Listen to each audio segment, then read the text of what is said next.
What if Thor actually existed in 2025? Let's imagine that the God of Thunder would be a lot more than just a superhero. He'd be a global phenomenon. First off, his introduction to the world would cause mass hysteria. People would go crazy trying to figure out if he was real, if he was a mutant, an alien, a god. The media would be flooded with images of Thor, and there would be countless theories trying to explain his powers. Some would say he's a mutant like in X-Men, while others would claim he's from a planet called Asgard, which, by the way, is a real place.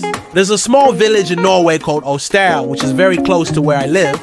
It's about a 30-minute drive away. And if Thor really existed, I'm sure he'd visit this place because the name is almost identical to Asgard.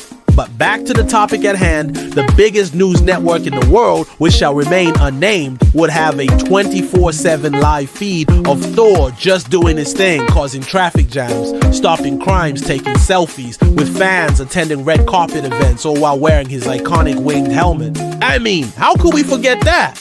The helmet has 4 points, one for each of the 4 seasons: spring, summer, fall, and winter. But let's not get distracted. Back to the news network. They would show Thor basically everywhere, even in places where he wasn't wanted. And this would lead to a lot of people losing their minds. After all, how can one man be in so many places at once? Well, because he's a god, but they wouldn't know that.